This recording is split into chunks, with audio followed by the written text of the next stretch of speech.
Sr. Presidente, Sras. e Srs. Deputados. A matéria que agora debatemos é uma matéria que tem importância acrescida por diversos motivos e é uma matéria que envolve várias dimensões de preocupações fundamentais que têm a ver com a organização do poder democrático e a organização do Estado democrático. Porque por detrás destas alterações ao Estatuto dos Deputados que o Bloco de Esquerda agora apresenta e por detrás das questões imediatas que se colocam a propósito destas alterações estão preocupações que têm a ver com a credibilização da atividade política, questões que têm a ver com o reconhecimento e o crédito aos olhos dos cidadãos por parte dos eleitos e dos responsáveis políticos e questões que têm também a ver com o entendimento que cada partido obviamente fará daquilo que são as condições de exercício do mandato parlamentar. E para o PCP, temos-lo dito nos diversos debates que têm ocorrido na Assembleia da República a este respeito, a atividade parlamentar entendemos nós que deve ser a atividade principal do deputado e não uma atividade em part-time que um deputado faz, seja advogado, seja empresário, seja o que for, e entendemos que esta deve ser a atividade principal do deputado e que ela não deve estar subordinada a qualquer outro tipo de interesse, nomeadamente a interesses de natureza económica ou a interesses de natureza privada.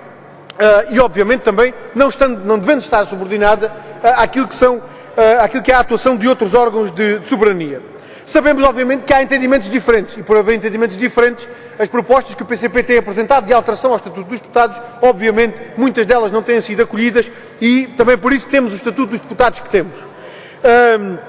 E sabemos que há entendimentos diferentes que têm também a ver com concepções políticas e ideológicas diferentes daquilo que é a atuação, não só no âmbito do exercício do mandato parlamentar, mas de acordo com aquilo que é também a orientação de política de cada partido. E, portanto, obviamente que é facilmente perceptível que os partidos que no governo sacrificam o interesse nacional aos interesses de grupos económicos e financeiros, que defendem políticas de subordinação do poder político ao poder económico, obviamente que, naquilo que diz respeito à configuração do Estatuto dos Deputados, nomeadamente ao regime de incompatibilidades e impedimentos, compreende-se que não tenham posição distinta dessa e que, portanto, também não se importem a esse nível com a subordinação do poder político ao poder económico. E o problema da subordinação do poder político ao poder económico é, de facto, a questão central deste debate e ela ultrapassa em muito o Estatuto dos Deputados. Porque ela tem que ver com as políticas concretas e com as orientações concretas, com as decisões políticas que nesta Assembleia da República são tomadas pelos deputados no exercício das suas funções. E temos vários exemplos que podem ilustrar aquilo que são orientações de privilégio aos interesses económicos, de privilégio aos interesses do capital, seja ele económico, seja financeiro, em relação àquilo que deviam ser os interesses dos cidadãos, dos eleitores e do próprio país, que em causa, muitas vezes, é colocado com as decisões que são aqui assumidas. Há pouco mais de um ano, aliás, PS, PSD e CDS chumbaram uma proposta que o PCP havia apresentado para impedir os grupos económicos de fugirem aos impostos, distribuindo antecipadamente os dividendos. Ainda recentemente, num episódio que está mais atual, o grupo Jerónimo Martins Pingo Doce resolve fugir aos impostos, mudando a sua sede social para a Holanda. Bem, em relação a isto, parece que da parte dos partidos da maioria não há nada a exigir, ao contrário daquilo que todos os dias é entendido em relação aos sacrifícios a impor ao povo e aos trabalhadores, quando parece não haver limites. E estas são questões concretas que determinam aquilo que é a subordinação do poder político aos interesses dos grupos económicos e daquilo que são muitas vezes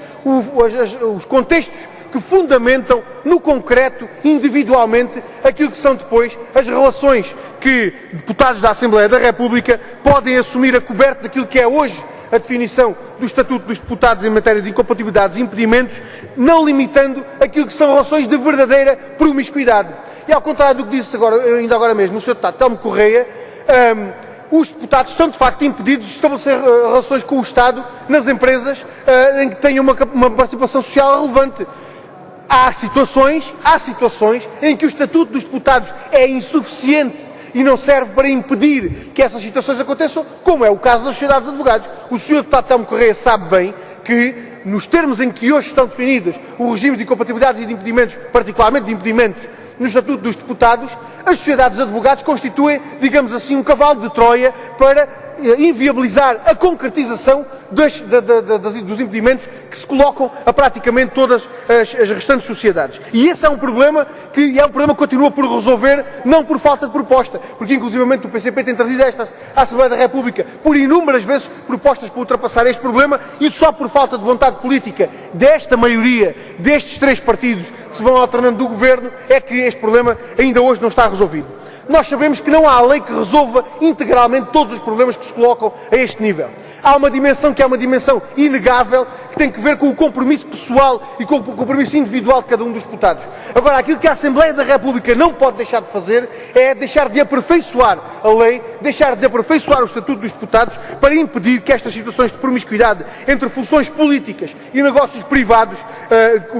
deixe de ser combatida, e a lei, o Estatuto dos Deputados, deve contribuir para esse combate. O projeto de lei do Bloco de Esquerda apresenta soluções que obviamente se aproximam muito até de propostas que o PCP tem apresentado noutros momentos e, portanto, obviamente por isso votá-lo-emos favoravelmente, mas receamos que infelizmente ele tenha o mesmo destino que tiveram anteriores propostas apresentadas pelo PCP. Receamos que PS, PSD e CDS, mandando às ortigas a retórica da ética na austeridade e da transparência que ainda há umas semanas o Partido Socialista pretendia vender aos pacotes na Assembleia da República, receamos que agora estes três partidos façam, afinal de contas, uma inversão de 180 graus e acabem, uma vez mais, como já no passado fizeram, por rejeitar uma iniciativa que, obviamente, tem o mérito de contribuir para algum avanço naquilo que devia ser o combate a essa promiscuidade entre funções políticas desempenhadas pelos deputados da Assembleia da República e os negócios privados que têm que ser, obviamente, limitados até onde puderem ser pelo Estatuto dos Deputados.